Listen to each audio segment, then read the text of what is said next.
Thanks for joining me. Today I'm going to show you how to paint a sunflower, either from a fresh cut like what I have or from a photograph. And then I'll show you an easy background.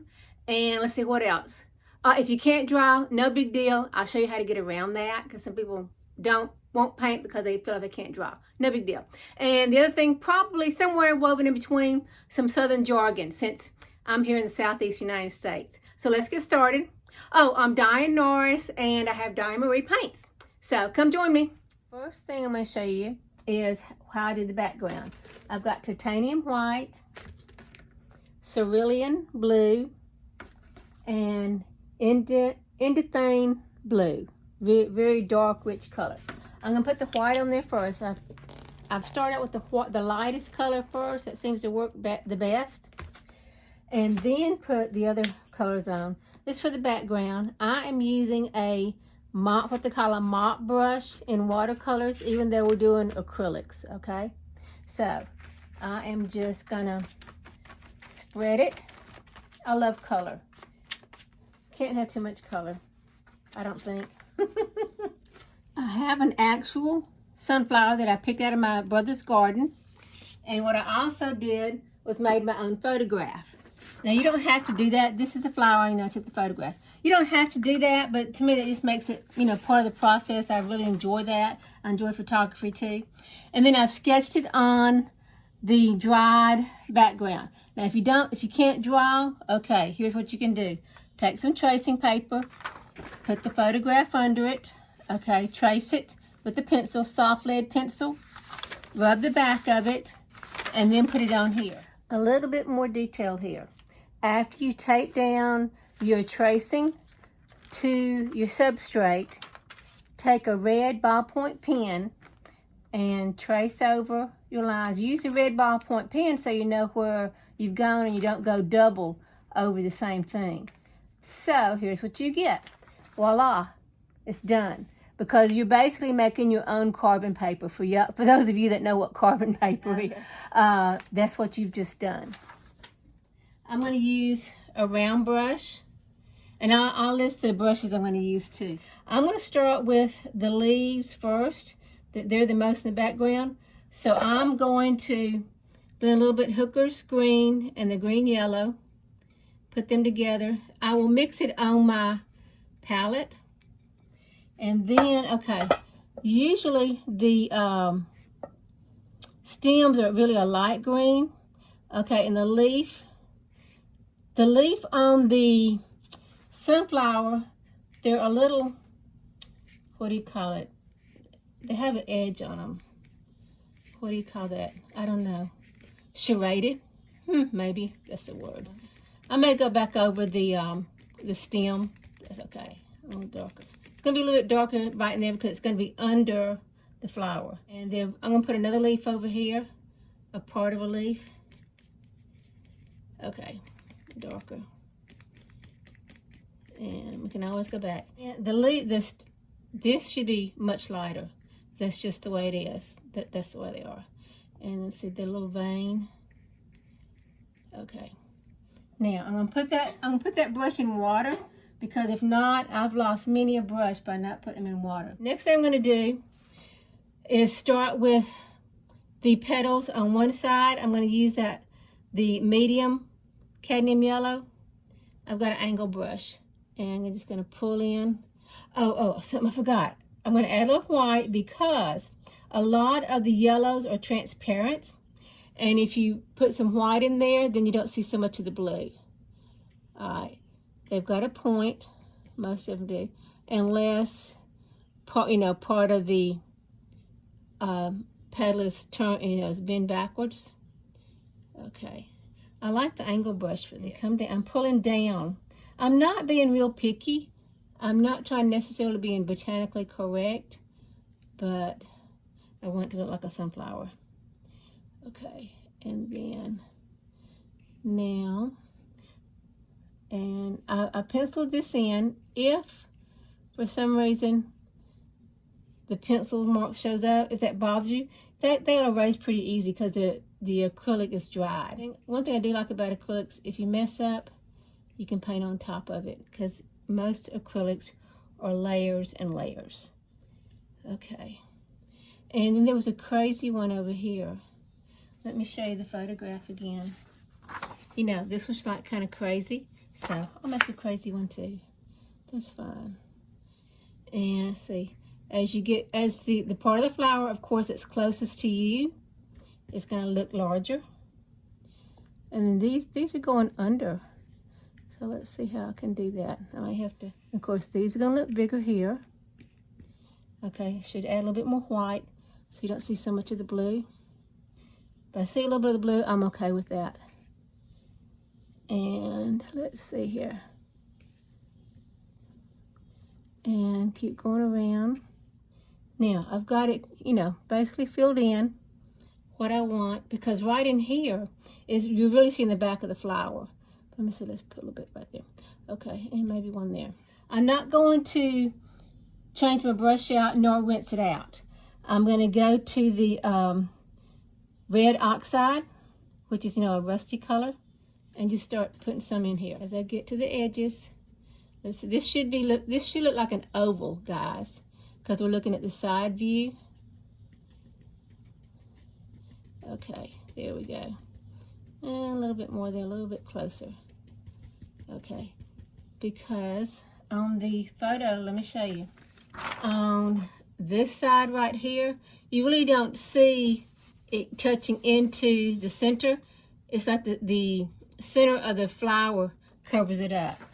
So that's what I'm trying to recreate.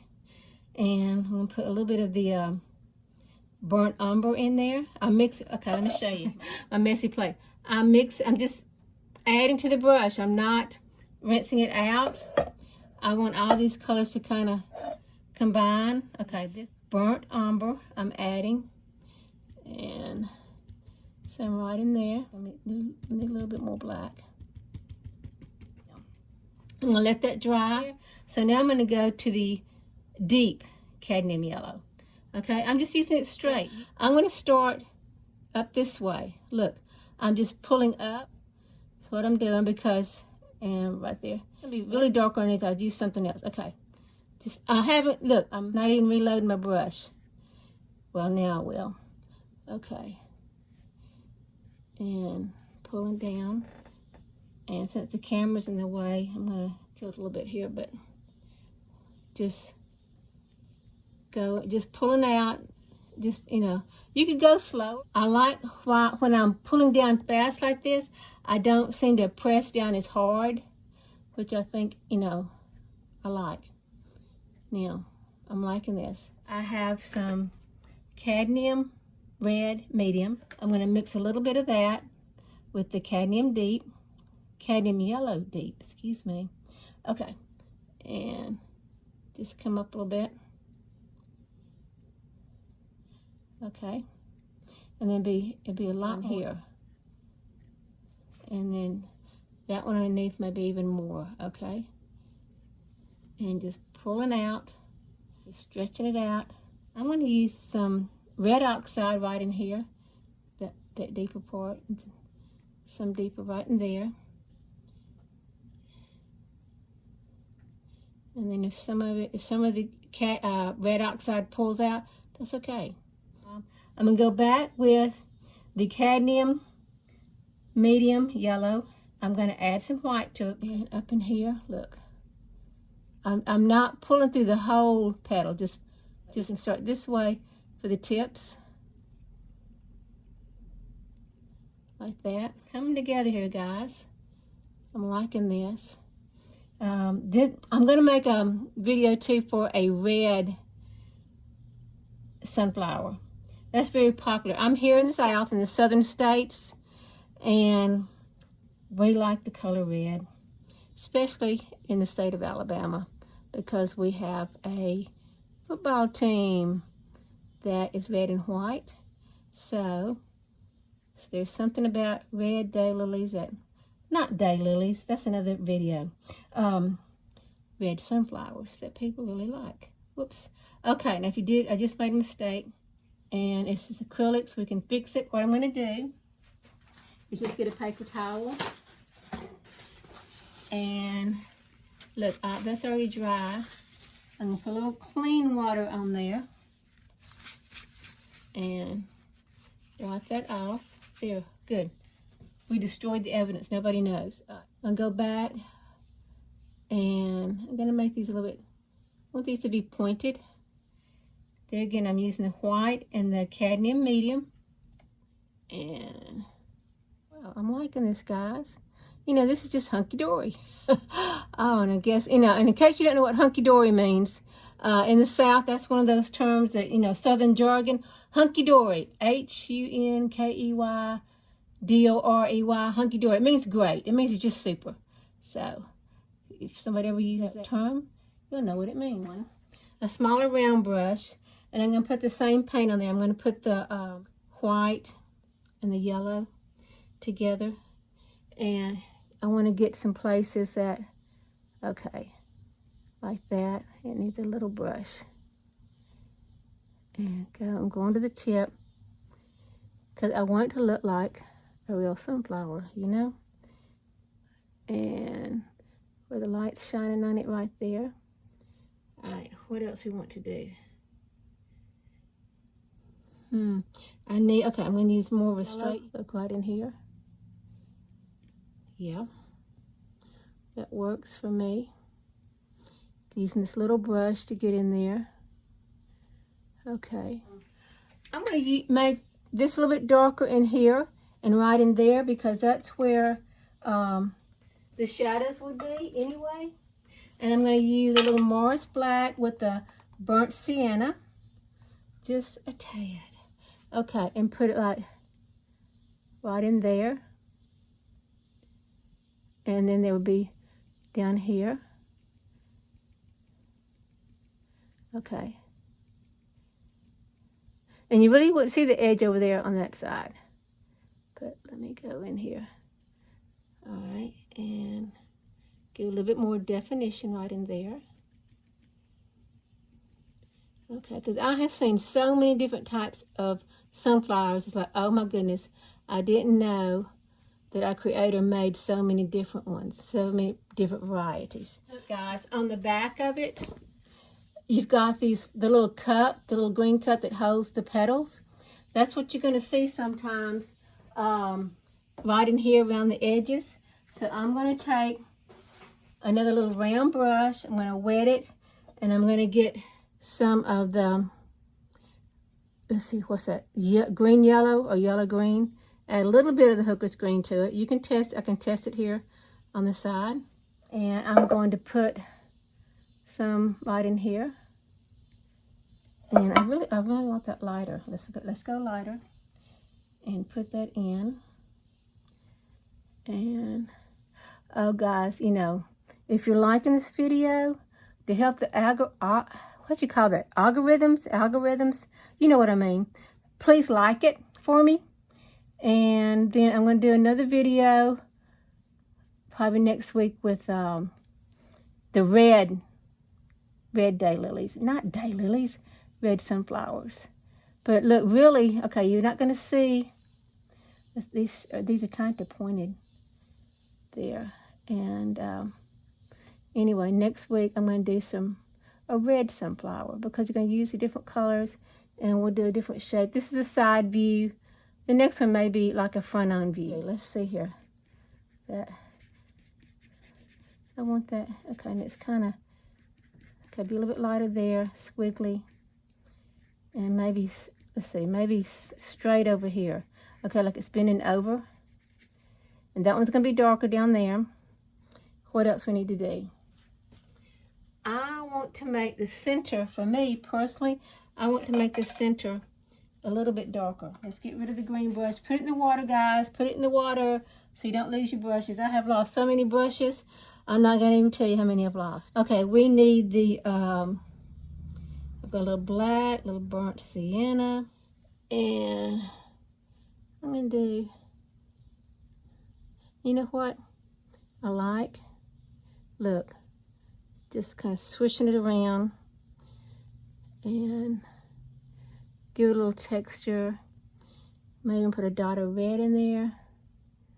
Okay.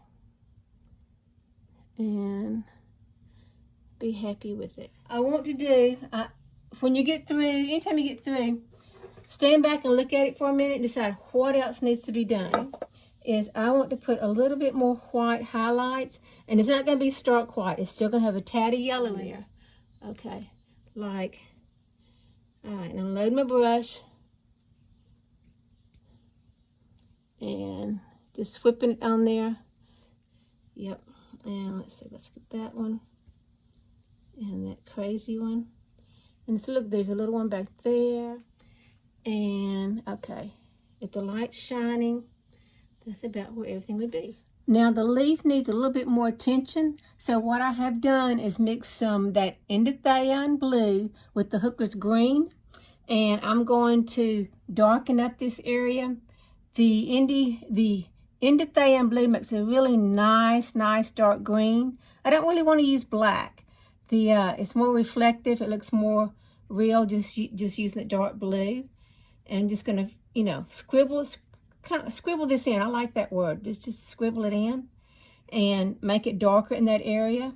And it also is going to make the stem to show up more contrast, because in reality, a sunflower stem really is a very light green. Okay. Thanks, guys.